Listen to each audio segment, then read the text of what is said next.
صلی اللہ رسول الکریم اعوذ باللہ من الشیطان الرجیم بسم اللہ الرحمن الرحیم.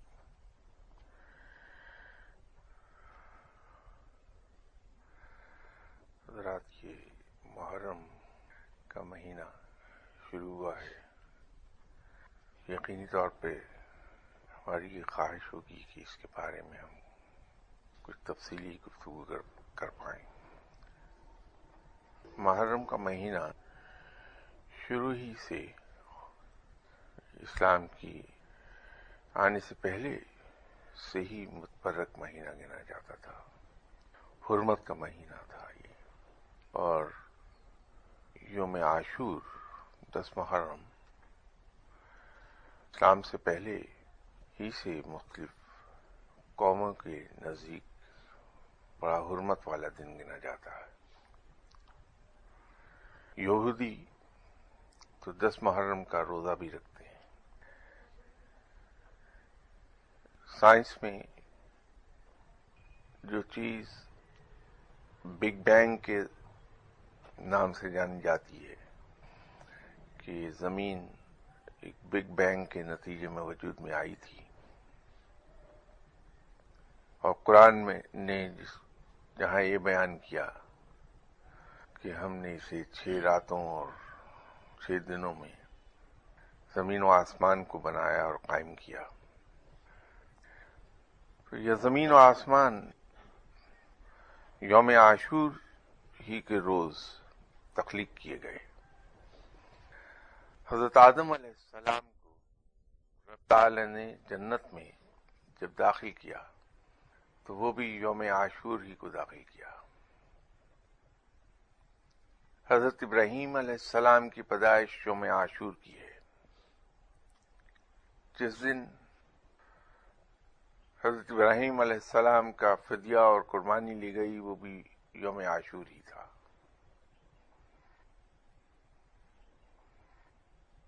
تو یوں مسلمانوں سے پہلے جو قومیں آئی ہیں ان کے لیے بھی یوم عاشور حرمت کا باعث بنا.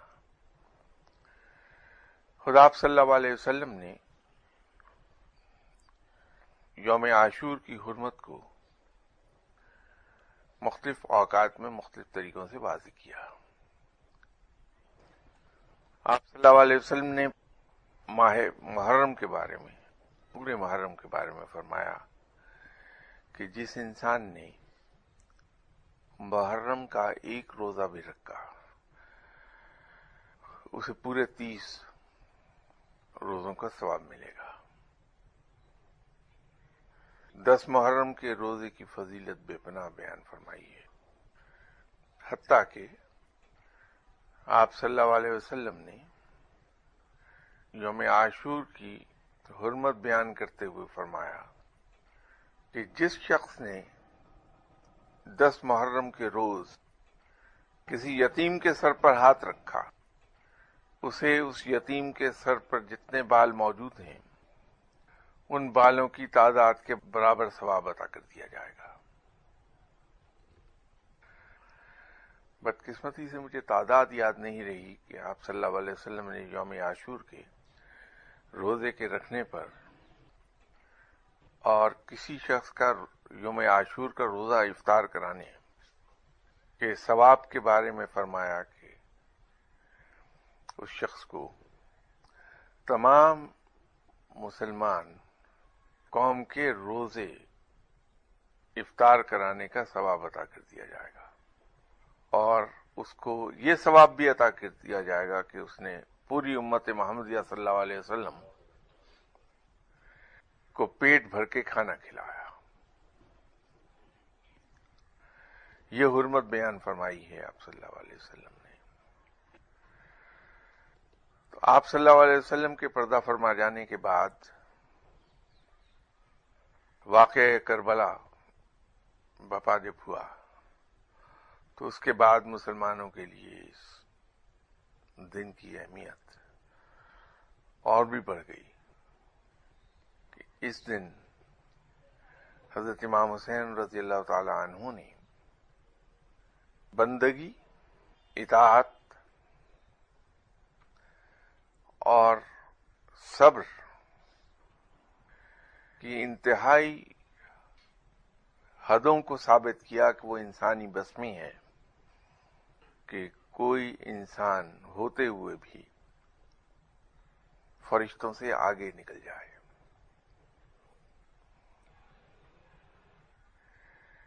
ہم میں سے اکثر یہاں صاحب اولاد بیٹھے ہیں، ایک لمحے کے لیے ہم حضرت امام حسین رضی اللہ تعالی عنہ کو بحیثیت انسان کے دیکھیں، اور ایک لمحے کو ہم یہ سوچیں کہ خود ہم صاحب اولاد ہیں۔ کیا ہم میں سے کسی ایک کا یہ حوصلہ ہے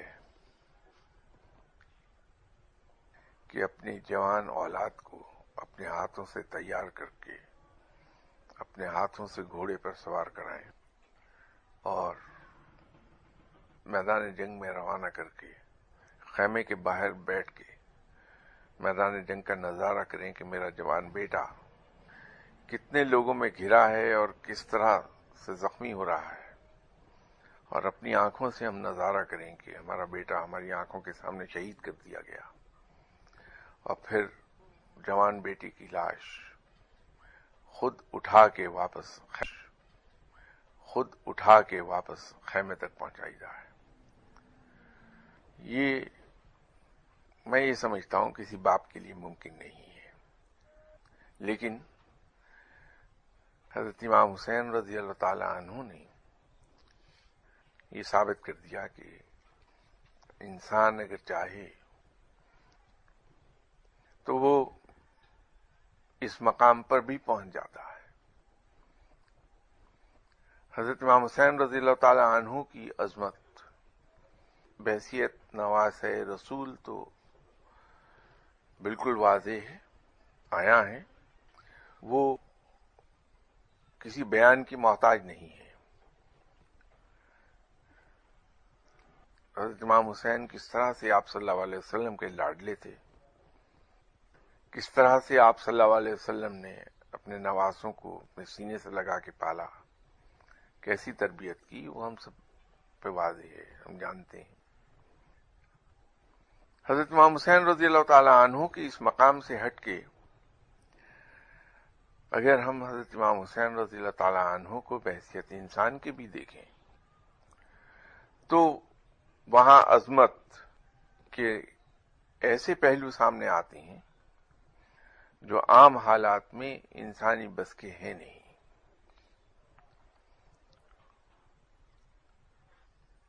حضرت امام حسین رضی اللہ تعالی عنہ کے علم میں تھا کہ میدان کربلا میں شہادت ان کا انتظار کر رہی ہے۔ مکہ سے جب تشریف لے چلے تھے تو غالباً ایک دن کی مسافت کے بعد ہی حضرت امام حسین رضی اللہ تعالی عنہ پر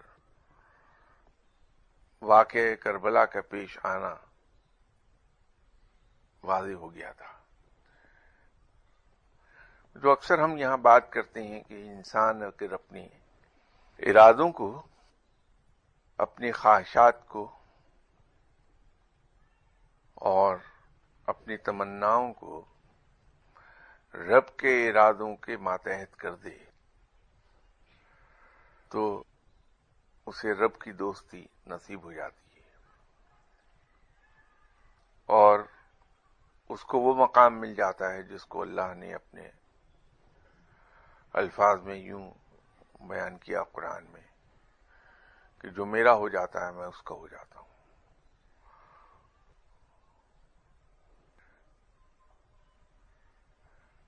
حضرت امام حسین رضی اللہ تعالی عنہ کی ذات مبارک اس ایک چیز کا عملی نمونہ ہے کہ کس طرح سے حضرت امام حسین رضی اللہ تعالی عنہ نے اپنے تمام ارادوں کو، اپنی تمام خواہشات کو اللہ کے ارادوں کے ماتحت کر دیا تھا۔ آسان لفظوں میں کہ کس طرح سے حضرت امام حسین رضی اللہ تعالی عنہ نے اپنے آپ کو رب کے حوالے کر دیا کہ رب جدھر چاہے لگام موڑ دے۔ وہاں اپنی کوئی خواہش نہیں. وہ کیا جو رب نے چاہا، وہ پسند کیا جو رب نے ان کے لیے پسند کیا، اس چیز سے دور ہو گئے جس چیز کو رب نے ان سے دور کیا. تو نتیجہ ہم سب کے سامنے ہے کہ رب تعالی نے کیا عظمت اور کیا عزت بخشی ہے حضرت امام حسین رضی اللہ تعالیٰ عنہ کو. یہ عزت اور یہ عظمت اسی وقت انسان کو ملتی ہے جب وہ رب کا ہو جاتا ہے، اور پھر رب دنیا کو دکھاتا ہے کہ جو شخص میرا ہو جائے میں اس کے ساتھ کیا سلوک کرتا ہوں.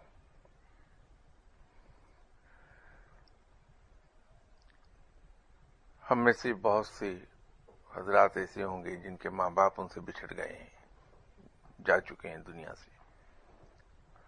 ہم سب اس بات سے واقف ہیں کہ ہمارے والدین نے ہم پر کیا احسانات کیے ہیں، خاص طور پہ والدہ نے.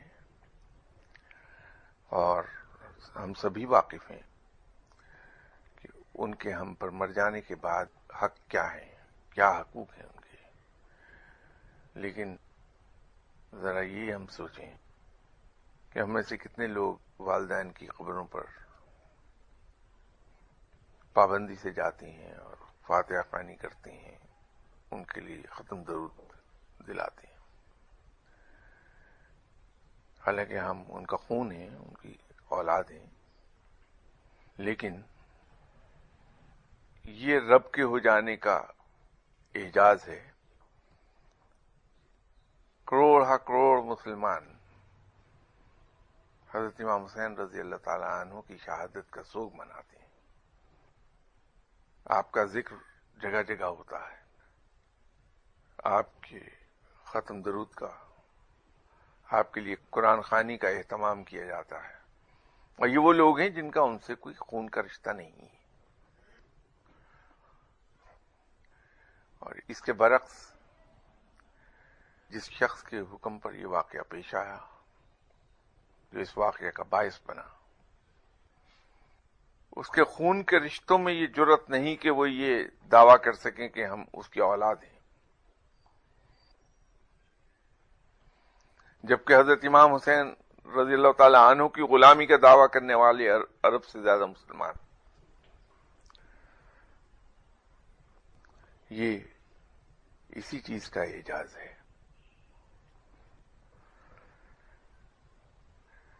ہم اپنی گفتگو کی نشست میں بارخواہ اسی لیے حضرت امام حسین رضی اللہ تعالی عنہ کو بطور نمونہ، بطور رول ماڈل کوٹ کرتے ہیں کہ اگر یہ دیکھنا ہو کہ اپنی جان کا مالک، اپنے مال کا مالک، اپنی اولاد کا مالک جب انسان صحیح معنوں میں رب کو جاننے لگتا ہے، دل سے، زبان سے نہیں، تو اس کے کال و فیل کیا ہو جاتے ہیں. اور یہ ڈیولپمنٹ انسان کے زندگی میں اوور آل ہونی چاہیے. یہ ریچولز تک محدود نہ رہ جائے، عبادات تک محدود نہ رہ جائے، تسبیحات اور وظائف تک محدود نہ رہ جائے. میں ایک بار پھر یاد دلا دوں کہ اسلام عبادات، وظائف اور تسبیحات کا نام نہیں ہے. یہ تو ایک کمپلیٹ پیکج ہے جس کو گریجولی اپنی زندگی میں داخل کر لیا جانا چاہیے. بلکہ زیادہ صحیح یہ ہوگا کہنا کہ ہم خود اسلام میں داخل ہو جائیں، تاکہ اسلام کو اس طرح سے اوڑھ لیں جیسے ایک لبادہ اوڑھا جاتا ہے. تو زندگی کا کوئی پہلو ایسا نہیں ہمارا رہنا چاہیے جس میں اسلام کا رنگ نظر نہ آئے. اس کی ایک مثال اور میں عرض کر دوں حضرت امام حسین رضی اللہ تعالیٰ عنہ کی حوالے سے کہ جب night between 9th and 10th محرم آپ نے اپنے ساتھیوں سے خطاب کیا. اب یہ اخلاق اور کردار کا انتہائی اعلیٰ نمونہ تھا وہ خطاب بھی.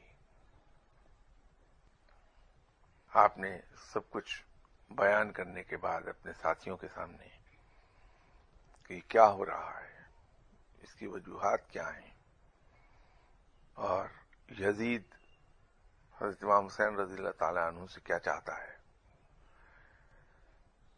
تو آپ نے اپنے ساتھیوں کو ایک دعوت دی. اس کا ایک حصہ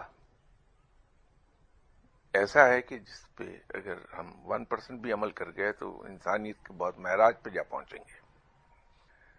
جو آخری جملہ آپ نے فرمایا اس کا ایک حصہ، جب اپنے ساتھیوں سے کہا کہ آپ میں سے جو واپس جانا چاہتا ہے چلا جائے، مجھے کوئی شکایت نہیں ہوگی کسی سے. اور پھر فرمایا کہ میں چراغ بجھا دیتا ہوں تاکہ تم میں سے جانے والا شرمندہ نہ ہو. یہ حصہ دیکھیے کردار کا اور اخلاق کا. کن حالات میں جبکہ یقینی شہادت ہے سامنے، معلوم ہے کہ کل جب صبح کا سورج طلوع ہوگا تو ہم میں سے کئی ساتھی ہم سے بچھڑ گئے ہوں گے. زیادہ سے زیادہ ساتھیوں کی ضرورت تھی، کسی پر جبر نہیں کیا، اور ہر ایک کا پردہ یوں رکھنا چاہا کہ اس موقع پر بھی یہ فرما دیا کہ میں چراغ بجھا دیتا ہوں تاکہ جانے والے کو شرمندگی نہ ہو. یہ ایسی چیزیں ہیں جن سے ہم اگر سبق سیکھنا چاہیں تو بہت سی چیزیں ہمیں سیکھنے کو ملیں گی، اور اگر کہیں ہم نے اس پہ عمل کر لیا تو انسانیت کے انتہائی بلند معیار پہ جا کے بٹھا دیتی ہیں ہمیں. جو میں آپ سے عرض کیا کرتا ہوں کہ انسان 2-3 موقعوں ہی پر پہچانا جاتا ہے کہ اس کی اصلیت کیا ہے. جب انسان کو آپ کسی دوسرے انسان سے کوئی دکھ پہنچے، بڑا دکھ، تو اس کے جواب میں وہ جو کچھ کرتا ہے، جو کچھ اس کا ری ایکشن ہوتا ہے، وہ اس کی اصلیت کو ظاہر کر دے گا. اگر کسی شخص کی جان کو، مال کو، اولاد کو کسی دوسرے انسان سے کسی وجہ سے نقصان پہنچ گیا، دکھ پہنچا، پھر جو ری ایکشن کرے گا وہ اس کی اصل فطرت ہوگی. ایک موقع تو یہ ہوتا ہے. دوسرا، انسان کا معیار کیا ہے کردار کا اور اخلاق کا، وہ اس کا اظہار اس وقت ہوگا جب وہ شدید غصے میں ہوگا. جیسے وہ بیہیو کرتا ہے اور جو الفاظ اس کی زبان سے نکلتے ہیں وہ اس کی اصل فطرت کو ظاہر کر دیں گے.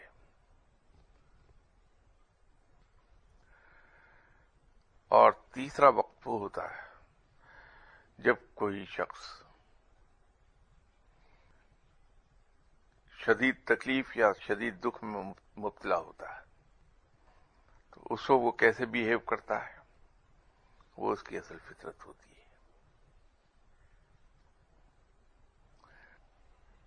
تو اس سے زیادہ دکھ اور تکلیف کیا ہوگی کہ اگر کسی انسان کو اپنی شہادت سامنے نظر آ رہی ہے، یقینی بات ہے، روحانی طور پر تو معلوم ہی ہے آپ کو، لیکن دنیاوی طور پر بھی بہت واضح ہے یہ بات.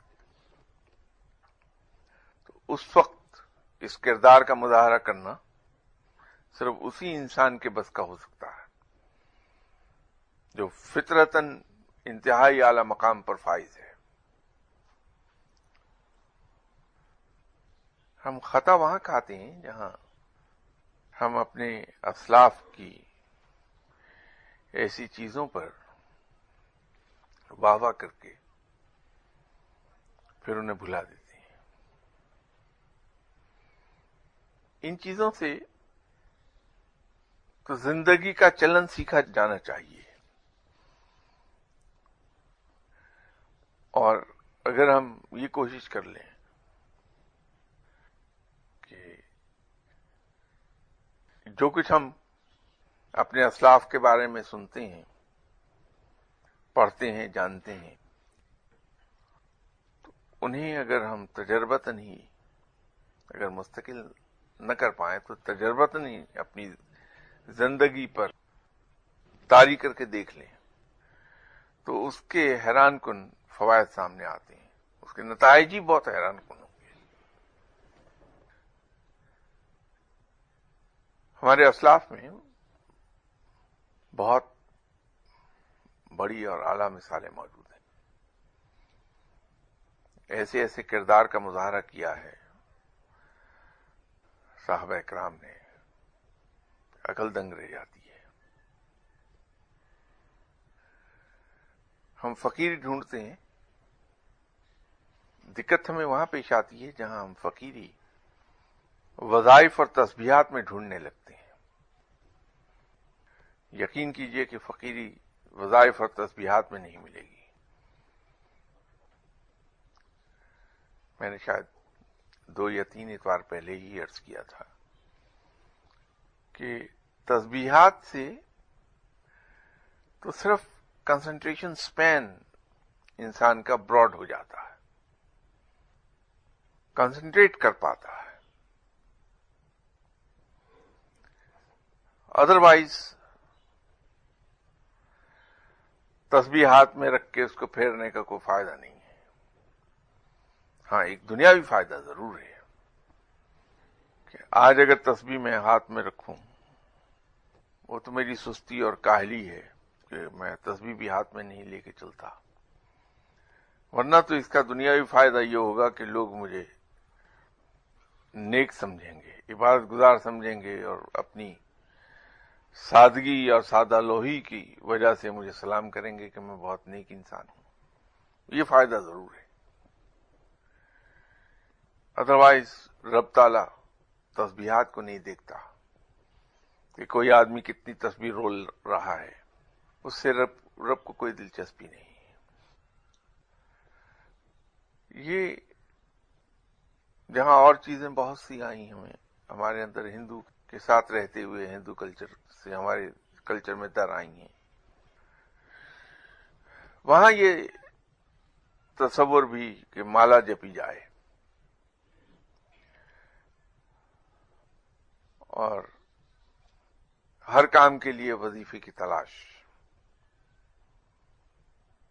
کہ جہاں کوئی مشکل پیش آئی وظیفہ پڑھ لیا جائے. جو لوگ رب کے قریب ہیں، جنہیں رب نے اپنا دوست بنایا ہے، جن لوگوں کو اللہ نے عظمت عطا فرمائی ہے، ان کا رویہ تو دیکھ لیجئے کیا ہے. ہمارا کیا خیال ہے کہ اگر حضرت امام حسین رضی اللہ تعالی عنہ کے حضور ایک بار دعا کرتے کہ یا اللہ ان پر سے اس وقت کو ٹال دے، تو کیا رب اپنے دوست کی نہ سنتا؟ کیا کسی ولی اللہ سے، اللہ مجھے معاف فرمائے اس چیز کے لیے، کہ حضرت امام حسین رضی اللہ تعالی عنہ کو کم وظائف معلوم تھے؟ حضرت امام حسین رضی اللہ تعالی عنہ نے تو اس وقت کو ٹالنے کے لیے کہیں کوئی وظیفہ نہیں پڑھا. اللہ سے عین شہادت کے وقت بھی یہ دعا نہیں کی کہ یا اللہ مجھ سے یہ وقت ٹال دے. وہاں تو ایک سیدھا حساب تھا، یہ وقت آیا ہے مجھ پر، رب یوں ہی مجھ سے چاہتا ہے کہ میں اس سارے قصے سے اسی طرح گزر جاؤں، تو مجھے اپنے رب کے سامنے سر تسلیم خم ہے جیسے تو چاہے. اور یہ بھی نہیں کیا کہ چپ چاپ اپنے آپ کو اپنے دشمنوں کے حوالے کر دیتے کہ لو مجھے میرے انجام تک پہنچاؤ. ایسا بھی نہیں ہوا. باقاعدہ جد و جہد کی. ایک ایک کر کے ساتھی شہید ہو گئے حضرت امام حسین رضی اللہ تعالیٰ عنہ کے. جب اکیلے رہ گئے تب بھی سرنڈر نہیں کیا. خود جد و جہد جاری رکھی حتیٰ کہ شہادت ہو گئی. نہ کسی نے یہ دیکھا کہ میدان جنگ میں جاتے ہوئے کوئی وظیفہ پڑھ رہے ہوں، تسبیح پھیر رہے ہوں. ہم کیا ڈھونڈتے پھرتے ہیں وظیفوں میں اور تسبیحوں میں؟ یہ لوگ ہیں، یہ ہستیاں ہیں جن کے نقش قدم پر چلا جانا چاہیے. میں نے شاید پہلے کسی موقع پر غزوہ بدر کی اگزامپل کوٹ کی تھی. غزوہ بدر اس وقت مسلط کیا گیا تھا مسلمانوں پر جب مسلمان بہت ہی تہی دامن تھے، پاس کچھ نہیں تھا. تو اس بے سر و سامانی کے عالم میں بھی وہ دنیاوی جد و جہد کے لیے نکل کھڑے ہوئے تھے آپ صلی اللہ علیہ وسلم کی قیادت میں. آپ صلی اللہ علیہ وسلم اللہ کے محبوب ہیں، اور مقام محبوبیت میں بھی وہ پایا کہ آپ کی محبت میں دنیا تخلیق ہو گئی. اور آپ ہی وہ ہستی ہے جن پہ خود رب درود بھیجتا ہے، اس کے فرشتے سلام بھیجتے ہیں. تو جس ہستی صلی اللہ علیہ وسلم کو اتنا بلند مقام عطا فرمایا گیا ہے، تو کیا آپ صلی اللہ علیہ وسلم ایک دعا کر کے غزوہ بدر کو ٹال نہیں سکتے تھے؟ لیکن دعا نہیں فرمائی آپ نے. اس کے برعکس جو کچھ سامان میسر تھا اور جس قدر تعداد مسلمان مردوں کی ہو سکتی تھی لے کے، تو اسٹریٹجیکلی بیسٹ پوائنٹ پر جا پہنچے جو کہ مدینہ منورہ سے 100 میل سے زیادہ فاصلے پر ہے. اور اسٹریٹجیکلی بیسٹ پوائنٹ چنا اس میدان میں بھی جہاں پانی بالکل قریب تھا، جہاں عقب محفوظ تھی، اور وہاں پھر صف بندی کی بہترین اسٹریٹجی کے مطابق جب صف بندی ہو چکی، لڑائی کی پوری تیاری کہ جس وقت دشمن چاہے وہ آ جائے، تیار پائے گا مسلمانوں کو، پھر جانماز کھولا اور جانماز پر کھڑے ہو کے رات بھر اللہ کے حضور دعا کی. اور دعا بھی کیا کی کہ مجھے فتح دے دے، یہ نہیں کہا. دعا بھی یہ کرتے رہے کہ یا باری تعالیٰ اگر آج یہ تیرے مٹھی بھر نام لیوا مٹ گئے تو تیرا نام لیوا کوئی باقی نہ رہے گا، تو ہمیں فتح عطا فرما دے، مسلمانوں کو فتح عطا فرما دے. اپنی ذات پھر نہیں تھی وہاں. تو کیا آپ صلی اللہ علیہ وسلم کوئی وظیفہ نہیں پڑھ سکتے تھے اس مشکل کے وقت، یا کوئی تسبیح نہیں کر سکتے تھے؟ لیکن آپ صلی اللہ علیہ وسلم ہر قدم پر، ہر ایک موقع پر مسلمانوں کے لیے ہی نہیں بلکہ بنی نوع انسان کے لیے مثالیں چھوڑتے تھے، مثالیں قائم کرتے تھے کہ کس موقع پر مسلمان کو کیا قدم اٹھانا چاہیے اس مشکل سے نکلنے کے لیے، اس پرابلم سے نکلنے کے لیے. ہر سچویشن کا حل آپ صلی اللہ علیہ وسلم کی سنت پر عمل میں. نماز رسول صلی اللہ علیہ وسلم نے بھی اسی سنت پر عمل کیا. لیکن ہمارے یہاں پرابلم یہ آ گئی کہ عمل سے دور ہو کے ہم وظائف اور تسبیحات میں پناہ لیتے ہیں. اللہ تعالیٰ بھی یاد رکھیے صرف انہی لوگوں کو پسند کرتا ہے جو مجاہدوں کی طرح ہر وقت عمل کے لیے کمر باندھے رکھتے ہیں، مستعد ہر طریقے سے، اور ایکٹیو لوگ. اللہ کاہل لوگوں کو پسند نہیں کرتا، بے عمل لوگوں کو پسند نہیں کرتا. اگر میں رب کو ڈھونڈنا چاہتا ہوں، میں رب کے قریب جانا چاہتا ہوں، تو مجھے پھر چاہیے کہ میں اپنے ہر عمل کو رب کے تابع کر دوں. اور اگر میرا علم اتنا نہیں، جو کہ یقیناً نہیں ہے، تو پھر میرے پاس آپ صلی اللہ علیہ وسلم کی حیات طیبہ بطور رول ماڈل کے موجود ہے، میں اس کی نقل کر لوں تو منزل کو پا جاؤں گا. اگر وہ بھی میرے پاس علم نہ ہو، جو کہ واقعی نہیں ہے اتنا علم میرے پاس، تو پھر میں اپنے اسلاف کے بارے میں جو کچھ جانتا ہوں اسے اپنی زندگی پر منطبق کر لوں، تو میں ایسے سانچے میں ڈھل جاؤں گا جو رب کو پسند آئے گا، اور رب مجھے اپنے قریب کر لے گا، مجھے اپنی دوستی عطا کر دے گا. تو یہ دعا کیجئے کہ اللہ تعالیٰ مجھے یہ توفیق بخش دے کہ میں صرف باتیں نہ کر کے رہ جاؤں، اس پہ عمل بھی کر لوں. اور اگر رب کے قریب نہیں بھی جا پاتا تو کہیں نیکی کا ایک ہلکا سا شائبہ بھی مجھے، ایک ہلکا سا عکس بھی میرے اوپر پڑ گیا تو میں سمجھوں گا کہ میں خوش نصیب ہوں. لیکن یہ طے ہے کہ بغیر کوشش اور بغیر عمل کے میں کچھ حاصل نہیں کر پاؤں گا.